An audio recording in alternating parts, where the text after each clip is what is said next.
So today I wanted to talk about a change that's happened in my life recently. In short, about 2 months ago, I came off the pill.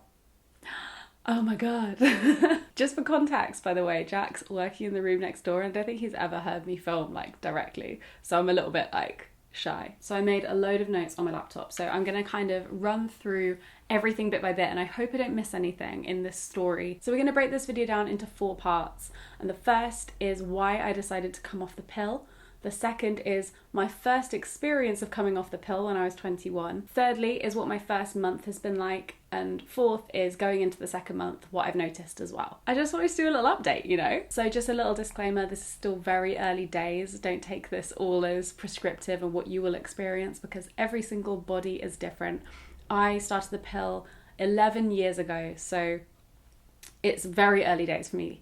Coming off in terms of the vast scope of how long I've had synthetic hormones in my body. And secondly, which is kind of to do with what I just said, but I am not an expert. This is all anecdotal from my life and the experiences of other people I've spoken to. If you're struggling with your hormones, then please go and see a doctor or a specialist. This is just sharing one experience and there are so many different kinds of experiences on the pill and off the pill and off of, on of, all sorts of contraception. Let's start with why I am coming off the pill. So as I just said, I went on the pill when I was 14, so that's 11 years ago. I went to the doctor about my heavy periods and my acne, and he prescribed me microgynon, which is the standard pill you're given just in general if you come to the doctor with any concerns, or if you just want to be put on contraception. It's the first one they give you, at least in the UK. So I took microgynon for I think about a year or 2 years, and I noticed it was making me really bloated, or yeah, that's kind of the main symptom that I felt. So I went back to the doctor and they prescribed me Celeste. I then went on to Celeste for 6 months. I'm being really specific here because each pill is a different kind or combination of different synthetic hormones. So you are not going to react to the same one in the same ways. That's why a lot of people have really varied, really differing experiences. And they also go from estrogen dominant to progesterone dominant. So there's this huge spectrum, which is why if you're struggling with your current pill, you should definitely consider trying a different pill. So then I went to Celeste. I believe that microgynon was progesterone dominant and Celeste is kind of in the middle. I could be wrong though, I could be wrong. As you can tell, I have done a lot of research on this while trying to work out a good contraceptive for me. So something I realised after that pill switch from microgynon to Celeste is that I'd actually been really struggling on microgynon. When I flipped to Celeste, within about 2 or 3 weeks, it felt like this huge grey cloud had lifted from over my head. Microgynon had made me more anxious, which I didn't realise was possible, along with being very paranoid and really obsessive and really strange and really low. I was obsessed and paranoid about people liking me or disliking me. I got really bad social anxiety. I couldn't talk in social situations. And I just felt like everyone hated me all the time. And that passed in about 3 weeks after I changed to Celeste. It was quite unnerving at the time. However, this bloating I was feeling remained. And so my doctor then changed me from Celeste to Yasmin 6 months later. So Yasmin is a special kind of pill. It's in a different family to the normal ones.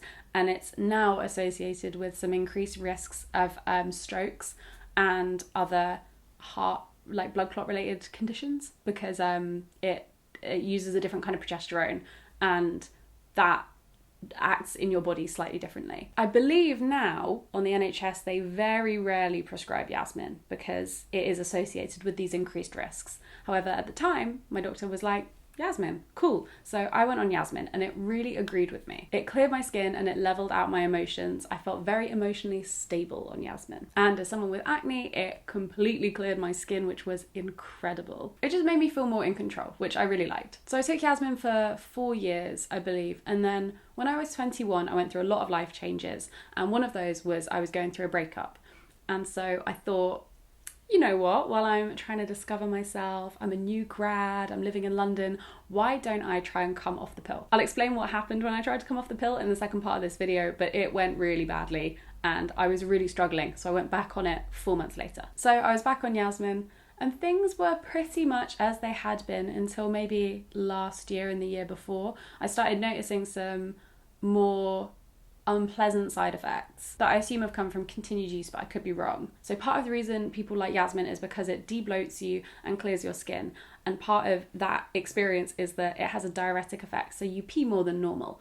And that went from just peeing quite frequently, I had the bladder of like a guinea pig, into peeing multiple times in the night and having my sleep disturbed quite a lot. And that became really challenging just as an experience, as you would, like, you don't really notice it too much day to day, but the ongoing experience of having your sleep disturbed over months is frustrating. And you know, the clear skin I was talking about, I mean, my skin stayed clear, but it was very, very dry. And specifically on my body, as a kid I'd had eczema, and my eczema came back, and it was really hard in winter actually. Like, I would have to moisturize every day, and even then my legs would itch in the night, and it would be really, really itchy. It was unpleasant, and ultimately I could have kept living with it, but seeing the things go gradually a little bit worse and a little bit worse made me think maybe I should try a different contraceptive. There's another thing as well that I've heard a couple of people talk about. Quite a few people have been on Yasmin actually, but quite a few people who have been on the pill in general have talked about, which is a struggle to lose weight. I felt like I would gain weight but never be able to shift it again. And also that the places in which I would gain weight, and this is a thing that happens, the places in which I would gain weight were very much on my stomach, my hips, and kind of in my lower body, and as well on my upper arms. I recently watched a video from my friend Tara, who's an influencer. You should definitely subscribe to her. And she made a video about 3 months off the pill and 6 months off the pill. And she was saying that when she was on the pill, it felt like her upper arms held loads of like bloating and like weight. And I was like, I know exactly what you mean. I don't know why I felt like that, but already I've noticed a difference, that this part of my body seems to be a bit more in balance with the rest of my body, if that makes sense. It's not that I particularly wanted to lose weight, but I would like to have the choice, if I did want to lose weight, to be able to do that without extra challenges. And I should probably add on that I have a subclinical hypothyroid sitch. So while I'm not medicated right now, my thyroid is gradually getting worse and worse. And so it's tested every 3 months. My mum's thyroid failed, so it's kind of on the cards. I'm not surprised at all that it's happening, but it does also add the extra challenge of trying to lose weight because your thyroid's failing. It's a classic symptom. So I didn't want to add more barriers in my way should I want to ever lose weight. I looked at myself and the way I was storing the weight that I had, and it felt almost like I was swollen, especially in my like face and kind of in like my neck and my upper arms. It just felt swollen and not the way I would expect weight to sit, and that I see on other women, and I think, oh my god, you look gorgeous. Like, it felt weird. I can't really explain it. It just felt for the last 2 years I looked a bit odd. So I just want to clarify, it's not a weight thing. I think women look incredible at whatever weight that they naturally sit at, but for me there was something weird going on, and I felt like it was probably connected to the pill. Yasmin is an estrogen dominant pill, so in general you are likely to store more fat, especially around your belly and your hips and your kind of lower body, just because that's what estrogen does. So I started researching alternative contraception options, and as I was researching these, I came across Dr. Jolene Brighton's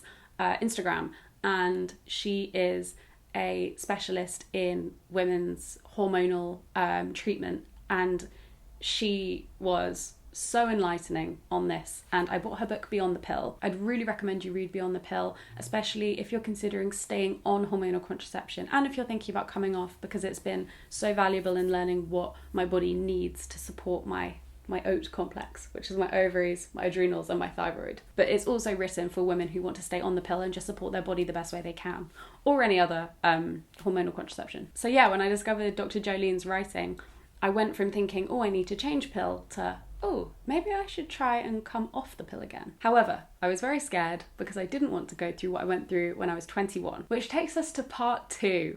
What the fuck happened when I was 21? I should probably bleep that. I want this to be a family-friendly show. So when I was 21, for some context as to potentially what might have influenced this experience that I had coming off the pill, I was going through a really rough year.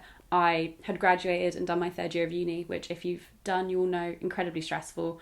And then I also had a breakup, and I also kind of removed some toxic people from my life. God, that sounds so melodramatic, doesn't it?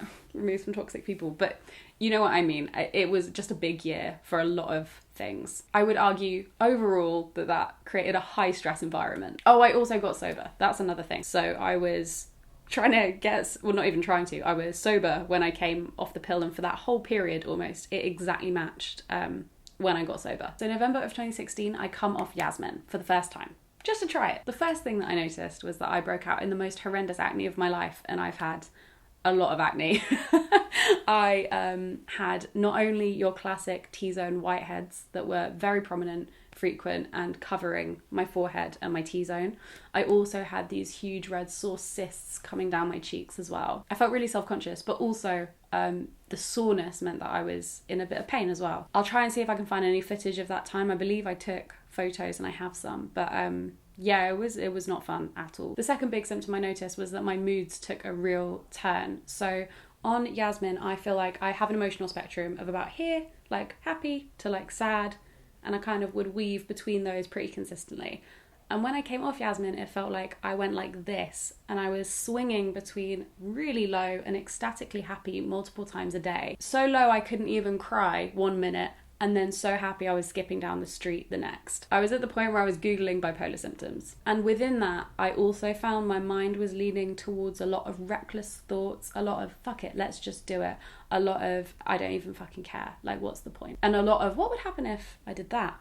And that was really scary. I didn't feel at all in control of what I was thinking and what I was potentially doing. I felt like I was holding the reins on this brain that just wanted to explode, and I really didn't feel safe. So yeah, after 4 months of trying to come off the pill, I went back on it because I was finding those two big symptoms really too much to deal with. So this time around, I've done a lot of research on how to best support my body, and I've actually made a couple of changes a long time ago that I think are actually helping with this experience. I tried to consume as much anecdotal evidence as possible about what might happen to my body. I read a lot of Mumsnet forums, a lot, and I watched a lot of videos from creators who have come off the pill and what their experiences were. So by the end of it, I concluded there would probably be a 9-month to a year-long period where I was adjusting, and that could look like anything. But I concluded that if pregnant women can deal with that kind of hormonal change for that long, then so can I. So I bit the bullet. So to the third part, which is how it's going. As I said, I'm 7 weeks off the pill this week,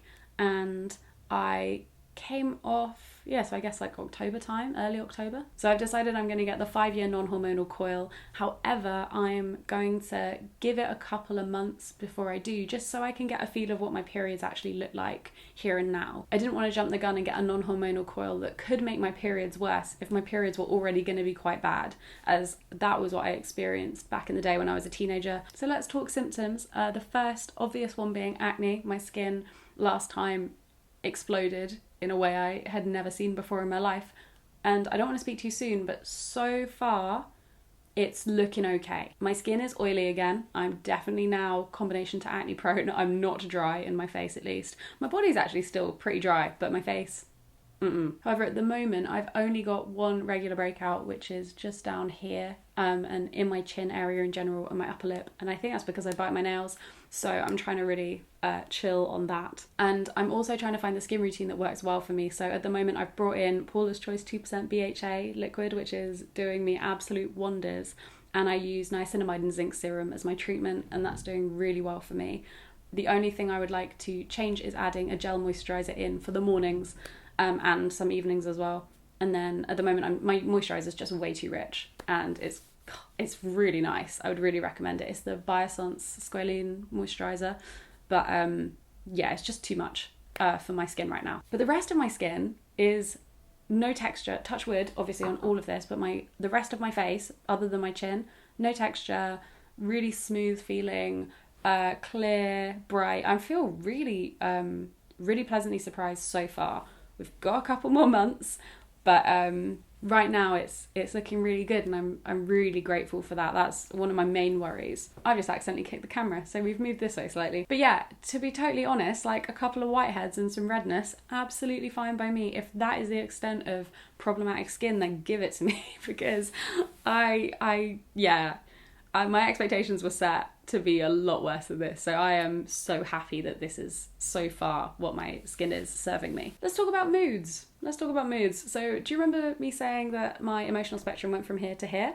It has gone back out, however, it's a lot more sustainable. So when I came off the pill, I downloaded Flow, which is a period tracking app that was very highly recommended to me by friends and influencers alike. So I got Flow, and actually knowing what's going on in my body as I track my period makes me much more aware of the normal emotional cyclical pattern, I guess, of my emotions and how it plays into what normal women experience, and that's been deeply reassuring. I'm noticing that the first week off my period, so the second week in my cycle, I'm quite happy. I feel almost a little bit like delirious, like I feel very energetic and confident and just like ready. Like it almost doesn't feel healthy, it's just a little bit weird. And then after that peak I will crash quite heavily, which kind of I guess is the post-ovulation estrogen drop. I also cry a fair bit more than I'm used to. I'm not much of a crier normally, but I have cried more this month than I'm used to. But it's little things, you know. I'll watch a nice Christmas ad and I'll cry. I'll have a down day and I'll cry like 4 times. But it's little cries. They feel quite cathartic, which I'm not used to crying feeling very cathartic. So that's quite nice. It's not a cause for concern, basically. I'm not worried. I'm quite enjoying how entertaining it is that I'll cry at stuff now. Like I had a cry in Tesco the other day. That's just like a thing that happens now. I feel like the main character, which is great. So yeah, everything mood-wise is manageable and it feels good. It feels healthy. And I'm glad. And I'm very grateful to be able to track my cycle. I would recommend everybody tracks their cycle. It's been so helpful to me, especially to understand why these emotions are happening and what's causing them. The next topic, kind of TMI, but tender boobs. My nipples are also trying to adjust, and certain parts of my cycle, they are unhappy. Unhappy. It's not debilitating, it's fine, it's just a bit unpleasant. I'm also feeling more myself, which feels really weird, but like, I can't really explain it, but like when I walk, my feet are on the ground. Like I can feel my feet touching the ground. I don't know what that means. I'm more present in moments. I feel more confident in myself and stuff like that has been really reassuring. Just moments like the other day, I was in my kitchen and I was just singing and dancing along to pop punk and having a moment with myself, and stuff like that happens now. That never used to happen ever. I don't know what to call it, but something has changed in me and I feel more secure and more myself than I have in years. And then there's just a couple of like little fluctuations I've noticed, one of them being that around ovulation I'm not particularly hungry. That's weird. I've never had fluctuations in hunger before in my life, but I guess that's also because the synthetic hormones keep you on a certain level for 3 weeks and then you drop into your period and then you're back up. So I guess I wouldn't notice stuff like that normally because my normal was Yasmin. I've also noticed that I've started processing a lot of stuff that happened to me in my early teens that I didn't realise I still needed to process. Very much thought it was water under the bridge. I don't know if that's caused by the second lockdown, if that's the year that we've had has been quite weird, but I am suddenly dreaming about my trip to Berlin when I was 21. I am like really in the throes of processing stuff that I really thought was in like properly in the past. So I'm just letting it happen and letting it wash over me and working with it, not against it, in the hopes that it passes. Please could it pass soon? God, if you're listening, I'm not really enjoying it, but it is what it is. And I've learned that there's no point fighting stuff like that. I definitely wasn't expecting this to happen. I really thought I'd done a lot of the work, but it turns out I haven't. And you know what? That's fine. You know, I've got endless time right now. So it may as well be put to good use. So my dreams have got a lot more varied as well. This is again like something that might be quite unique to me, but I've always had really vivid, really intense dreams. A lot of the time they veer into nightmare territory. They're very unpleasant. They're really heavy. And those dreams have actually taken like a variety of new scenarios and new places and things from my past that I've never dreamt about before. Again, dreamt that I was in Berlin, in Kreuzberg and in Berghain like the other day. Like how weird is that? Like why am I dreaming about being in Berghain? I've never even been inside. I'm just cued in the outdoors and like doing like walking along the river and stuff. It's just really odd, but I'm just embracing it. It is what it is. If it's part of the process, there's no point fighting it. It could just be a coincidence, but I don't know. Oh my god, and then we can talk about my first period. My first period arrived after 32 days. Not too bad. I will absolutely take that. I was not expecting to have a period for about a month and a half, so 32 days, totally fine by me. And it only lasted 3 days and it was very consistent flow wise, not the bloodbath I was expecting. Medium heaviness, 3 days solidly, then nothing. It just ended. I can absolutely work with that. I had pain like I've never experienced before on the first day, but that is fine. It was for about 3 hours. I can deal with that. That is just, you know, you've got to get the drugs in and then you're okay. If it's 3 hours of a period of a month, I am so happy with that. Again, as I said before, I had pretty bad periods when I was a teenager in terms of length, in terms of flow. and not necessarily in terms of pain, but I definitely had pain. So anything that's not that feels great. So yeah, manageable is the way I would describe all of this first bit of the experience. Absolutely manageable. And finally, how the second month is going. Okay, slight tangent on a story here, but when I was younger, I went to take a swig out of a bottle of wine, and it turned out to have been what everyone had been ashing in all night. It was just dregs of wine and loads of cigarette ash, and obviously I was sick, but this is giving me horrible flashbacks to that moment. Oh god, I'd completely forgotten about that. That was horrible. Yeah, wouldn't recommend. Anyway, so let's talk quickly about how the second month is going. Pretty consistently, like the first, the trends I was seeing there have continued. My skin is still oily. Fine by me, I can work with oily skin. Still swinging a bit, but stable, like stably swinging. A slow swing. One of those massive ones you get at Thorpe Park, which does like this. You know the one I mean? Is that too niche? So the only other thing I've noticed in the second month that is consistent from the first, but I think I've realised is now like definitely a thing, a symptom, is that I am shedding. My hair is falling out. It's not the end of the world for me because I'm very fortunate in that I have a lot of hair, and I've also had periods where I've lost way more hair than this, and I've been okay. So it's more just like a signal, you know, that something's a bit off in my body. So I was reading up again, went back to Dr. Jolene's book, and it turns out that that's a sign that your thyroid is struggling. Shock horror. My thyroid has been struggling for a couple of years, but it seems like, as I said before, the oat complex, or the oat triad, I think triad, means that your ovaries, your adrenals, and your thyroid are all very interconnected. So it makes sense that when you do something that impacts your ovaries quite significantly, your thyroid is like, oh my god, what the heck are you doing? Please, oh god. So I was like, cool, that's good to know. What can I do to help it, basically? And it seems that I need to try and get more magnesium, selenium, and zinc into my diet. They're the big ones, and B complex vitamins as well. And the best way to do that, as they all involve eating a lot of meat, is to supplement. So I've gone and bought some multivitamins that I'm taking every day. I've already noticed a drastic change in my energy only after taking like 3 or 4. That again could be my ovulation, though I'm not too sure. They seem to be making a big difference, and I'm still trying to eat really well, you know, nurture my body in the way that I was hoping to nurture it. I would also add that there are a lot of changes I've made in general that I think have contributed to making this transition off the pill a lot easier than it was the first time around. And I'm more than happy, maybe 6 months, 8 months down the line, to make a video about those changes I made in case you yourself are struggling or you have had a similar experience coming off the pill.